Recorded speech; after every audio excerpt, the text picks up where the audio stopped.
everybody, and welcome back to Story Dose, where we pick a random book and a random selection of it, and we are going to read through it and have a great time with it.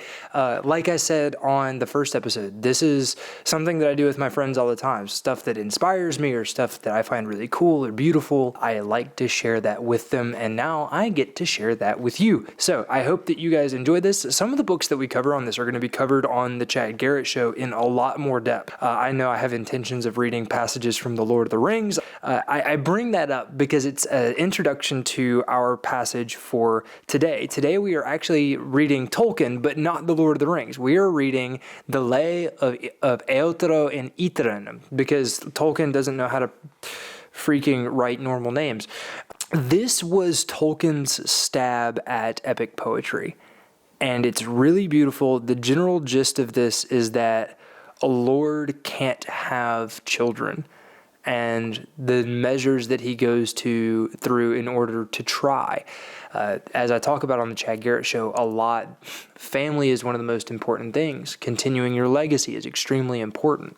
Making sure that there's a bloodline and that you have some element of impact on the world left to come, and the biggest impact that you can leave in this world is children. And so what happens, especially to a man whose legacy is really left by the virtues that he instills in his children, what happens to him when these things go awry? That's what this is all about. I hope you guys grab a copy.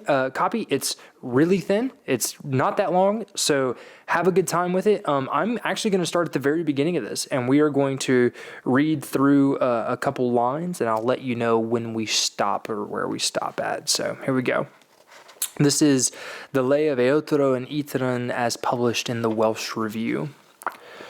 In Britain's land beyond the seas, the wind blows ever through the trees. In Britain's land beyond the waves are stony shores and stony caves. There stands a ruined toft now green where lords and ladies once were seen, where towers were piled above the trees and watchmen scanned the sailing seas. Of old the lord an arched hall with standing stones yet grey and tall, there dwelt till dark his doom befell, as still the Briton harpers tell. No child he had his house to cheer, to fill his courts with laughter clear. The wife he wooed and wed with ring, who love to board and bed did bring, his pride was empty, vain his hoard, without an heir to land and sword.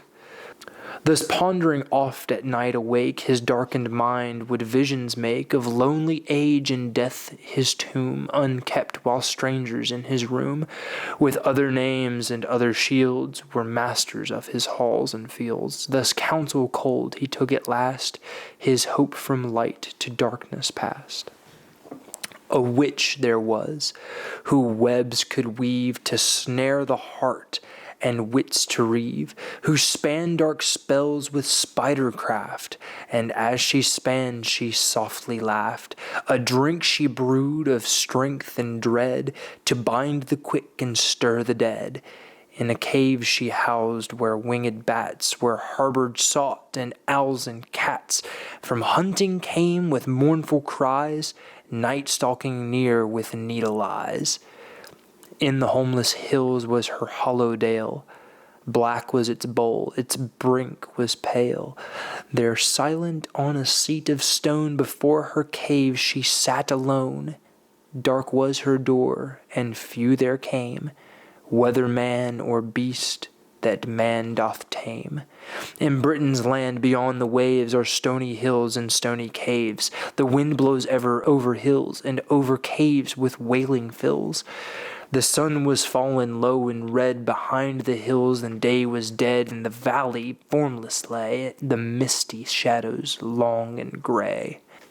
Alone between the dark and light, there rode into the mouth of night the Briton lord, and creeping fear about him closed. Dismounting near, he slowly then with lagging feet went halting to the stony seat.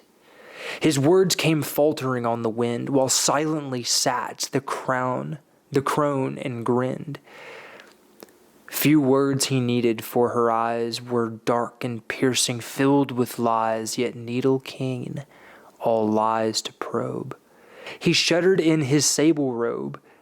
His name she knew, his need, his thought, the hunger that thither him had brought.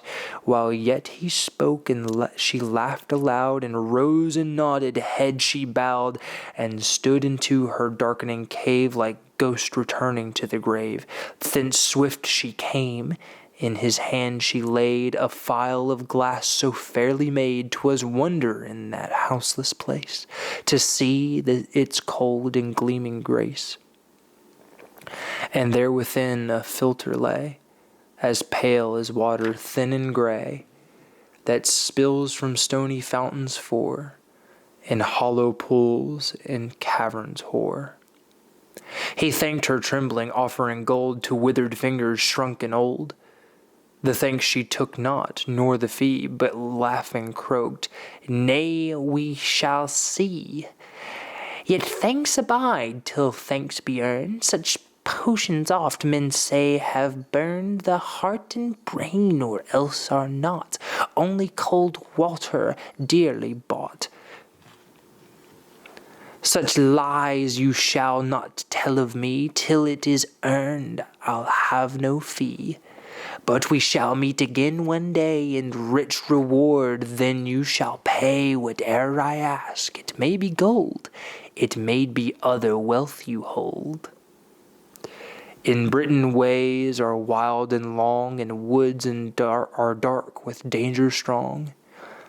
And sound of seas is in the leaves, and wonder walks the forest eaves." So that takes you right up to about line 95. We had a guest appearance of Arya herself, named after a book character who we will probably read at some point in the future. But that is the first 94 lines of the Lay of Aotrou Itroun, a story about a lord who has no children and wants them so dearly he's willing to give just about anything. You'll have to read it yourself to figure out what he gives up. But till next time, this has been Story Dose. Thank you guys so much for being here. See you soon.